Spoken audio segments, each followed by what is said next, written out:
Deadliest YouTube man, back with a little video. Today's video, we diving in the trenches of Toronto, you feel what I'm saying? We gonna see if they really thugging, slinging and if they really out here like that, you feel what I'm saying? Before we start this video, like the video, share, subscribe to the channel, smash that bell, let's dive into it. Yes, Lord. They're breaking out in front of a packed nightclub. The chaotic scene left 3 people shot, sending a man in his 20s to hospital with life-threatening injuries.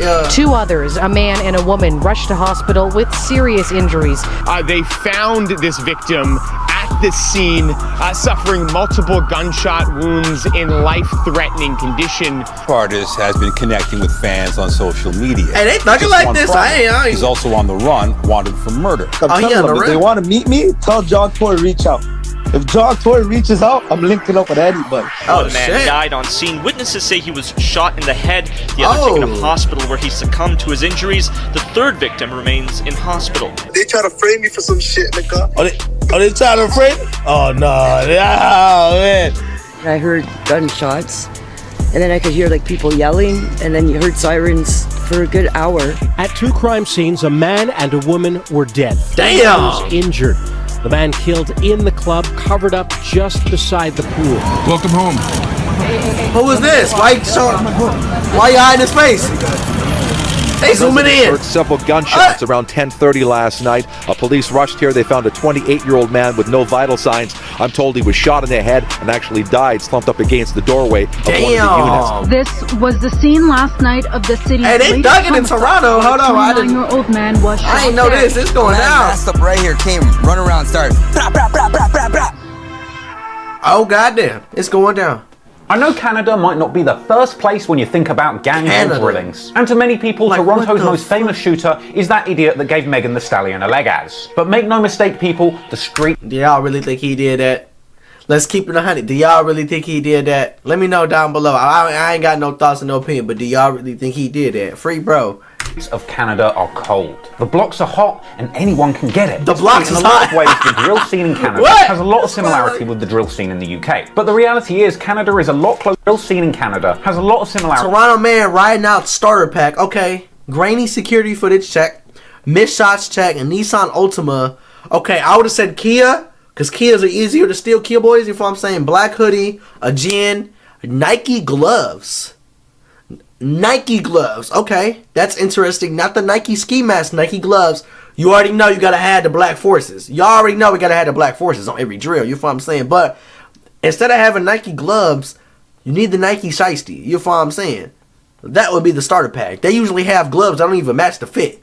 They have like some blue gloves on like the one video. He had all black on the blue ass gloves. Like what the fuck? Like you feel me? Like with the drill scene. What's wrong with him? But the reality is Canada is a lot closer to the US, both geographically and in the locals' ability to access high-powered firearms. But before we get to the firepower, let me first give you a quick geography lesson. First off, you've got America. RPGs? Specifically the Americas, you know, all of them. Then up top you got North America. And then north of the United States of America, in North America, is Canada. And in Canada there are 13 provinces. One of those is called Ontario, and the capital city of that province is Toronto. And the wider surrounding area is known as the Greater Toronto Area, or GTA for short. And I'll tell you what, some of the stories we're going to talk about today sound like they are straight out of GTA 2. I mean, hell, Toronto's crack-smoking former mayor Rob Ford looks like something straight out of Los Santos.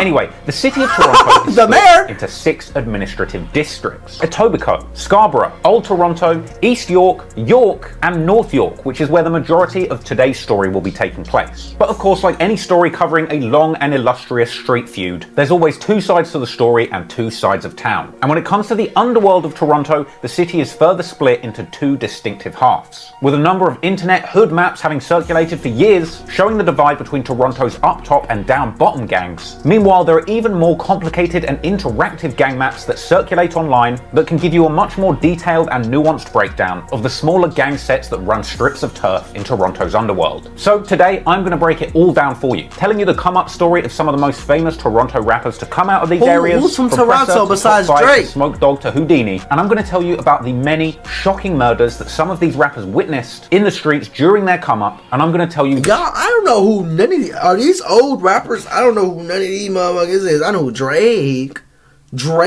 is, but them... I don't know what that tragic stories of some of the people who didn't make it out. Let me know. There's a lot of sad stories behind it, but the reality is Toronto's rap scene is absolutely booming. Oh shit.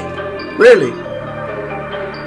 So first off, we've got the rappers and clappers coming from the north side, aka up top. Probably one of the most famous neighborhoods in Toronto drill culture is Jane and Finch, named after the nearby Jane Street and Finch Avenue. And you've also got nearby Driftwood off Driftwood Avenue and the Driftwood Core. Now, Northside Jane and Finch and the surrounding areas have had a notoriously bad reputation in Toronto, with numerous articles having been written in the local media about just how dangerous it gets, with it regularly coming up as having the highest shooting rate in all of the city's police divisions. Of course, bearing some of the responsibility for the many local shootings are street gangs like the Driftwood Crips, who have been targeted by the Toronto police extensively. There was a massive bust on the Driftwood Crips in 2017 dubbed Project Chronic, where over 100 arrests and over 600 charges were handed out around 2017, with it even being said in court papers that the Driftwood Crips were out here supplying large amounts of fentanyl and cocaine to a network of dealers that even included Hell's Angels biker gangs. These Driftwood guys are out here on some lost and damned shit. But it's not all about Bloods and Crips in North Jane and Driftwood. A lot of rappers hailing from this area with ties to the streets identify as 3L. 3L. Now, I'm pretty sure that 3L stands for 3 letters, and those 3 letters are SOS, which means shoot on sight. Damn!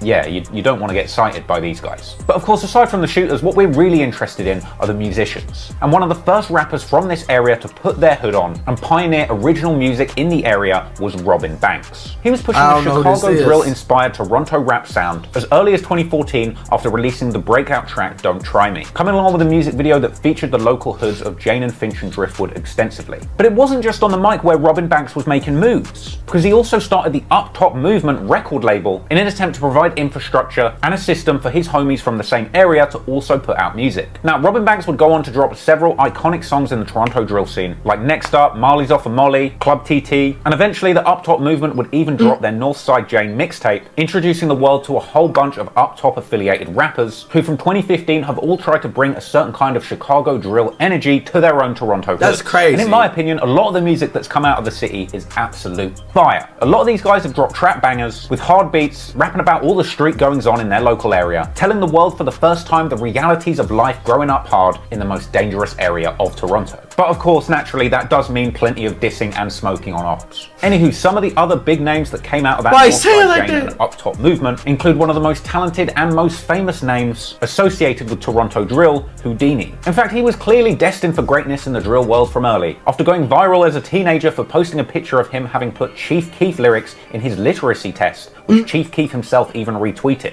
So Houdini begun his career collaborating on the track 456 along with fellow local rapper Burner Bands. Also on that track was the brother-brother duo the Tall Up Twins, made up of Double Trouble 4400 and 4400. Also coming out of Up Top, you've got rappers like YG35, YS, GD, FB. His name is YG35, and it actually is Y.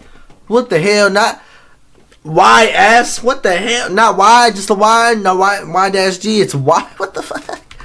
What the fuck? The rapping duo 21 Neat and 22 Neat or 22 Filthy, with those two 21 Neat, 22, what the hell is this? Course, probably the most famous name to have come out of Jane and Finch is the baby-faced badass Presser. He's one of the very few and probably the biggest rapper. That's a dude. I thought that was a girl. Baby-faced badass Presser. I thought that was a girl. He's one of the very few, probably the biggest rappers to escape the streets of Toronto completely. No disrespect, moving to LA to focus on his career and get away from the violence. Now, Presser has a crazy family history and he has been a real G from a very young age. His father, Mark Gardner, was a bank robber who went on to commit murder in 1996, apparently calmly shooting a bouncer dead outside of a community dance because he had made him wait too long to get in. Presser's dad got sentenced to 15 years to life for murder, with a brief attempt to get out of jail thwarted in 2010 when he was accused of still running a gang from behind the wall. In fact, he even managed to get a brief stint on bail, which ironically took place while Presser himself was in jail. Yeah, he's still locked up. He came out on probation for I don't know, I can't remember, probably just under a year or maybe, and then he got violated for his parole, so he's still in You sound weird, bro. Actually, why you sound like that? Jail, I went into jail. He came out and he was answering my calls now, you know? Anyway, Presser's dad was aptly nicknamed Prestige.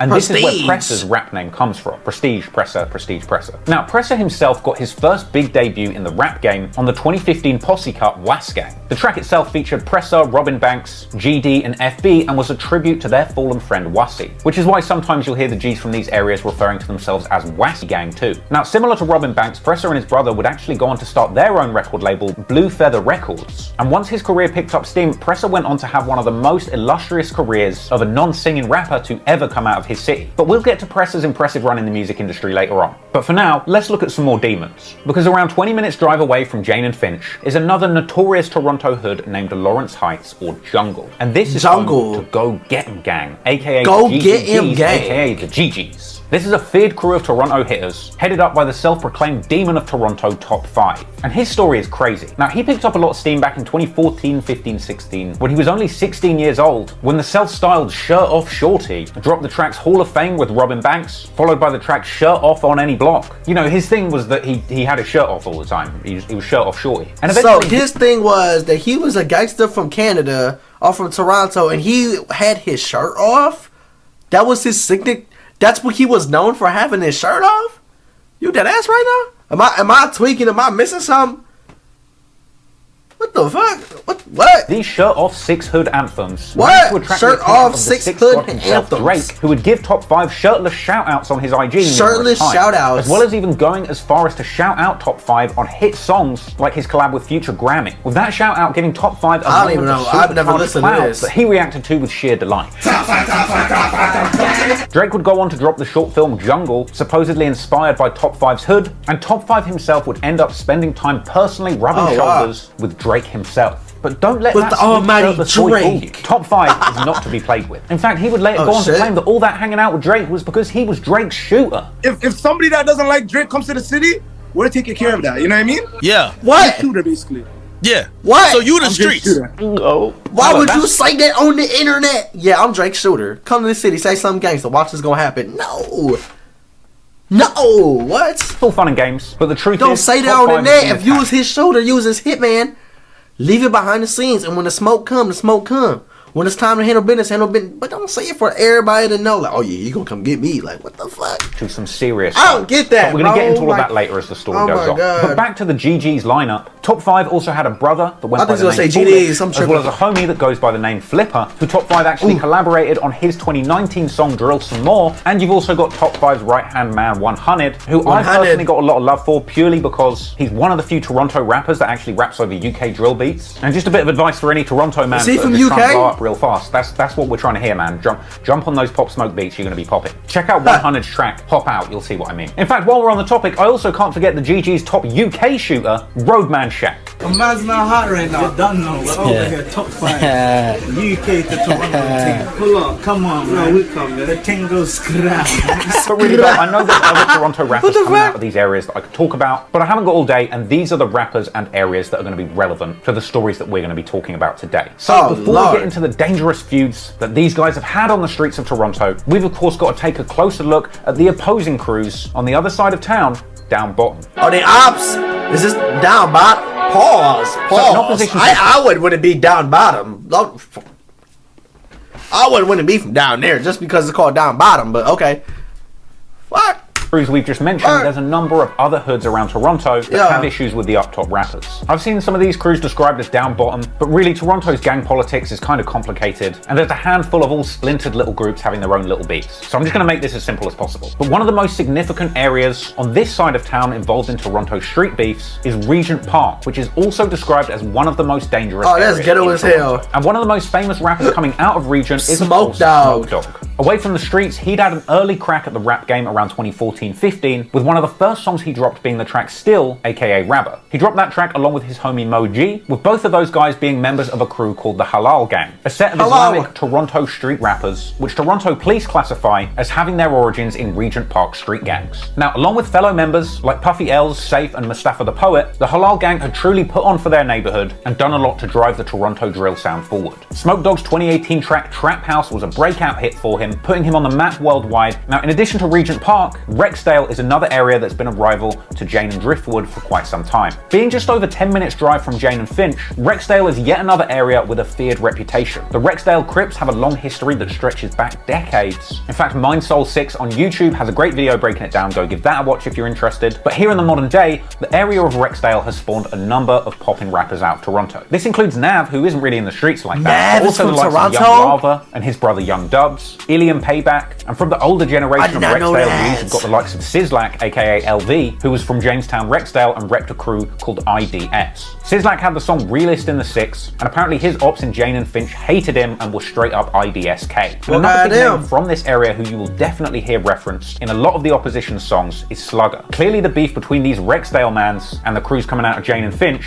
was incredibly heated, and the disrespect for the people that lost their lives as part of this feud continues in music to this day. Now, yet another hood that is relevant to this story is Falstaff 234, who have a long-running beef with Lawrence Heights, aka Jungle. Coming out of Falstaff, you have rappers like Nine, who also raps over UK beats sometimes. His track Too High is a straight-up banger, along with a few other names who aren't really relevant to the story. And another name that you are going to hear mentioned from Falstaff later on is Clutch. And then finally, you got connections on the south side of Jane and Finch, near Turf Grassway, home to the rapper Doovie, who makes fire music, by the way. He's kind of bringing a sort of NBA young boy, Lil Baby vibe to Toronto. It's good. So him, along with NHS JJ from South Jane, and they're going to get involved in the beef towards the end of this story. Now look, I know that's a lot of people, and I could really go on forever. There's a lot of parts of the city and parts of the story and other rappers that I could talk about, but we've got to draw the line somewhere, and these are the people we're going to be talking about today. So now you know who's involved, it's time to get into the back and forth between these crews. Oh hell no, it's about to be going down. It's about to be smoke him, run down on him, get back on him, blah blah blah blah on them. I don't know, bro. These motherfuckers, there's too many gangs, too many motherfuckers. I don't even remember none of them except for YGs. No, was it even G's? I don't even know. Like, goddamn, bro, these motherfuckers tweaking. I didn't even know they was thugging like that in Toronto out there in Canada. I didn't know that. You wouldn't think that. Drake is from there. Not saying he ain't thugging, but like, he don't give off that type of vibe. You feel what I'm saying? That shit crazy, bro. I don't want no smoke. These motherfuckers out here wilding, bro. I don't even know what to say. I swear to God, bro, this shit crazy, man. But y'all, let me know what y'all feel about this video. I know this video is a little different. Really wasn't nothing going on, but these motherfuckers is crazy. All I gotta say is, like the video, share, subscribe to the channel. It's on with y'all.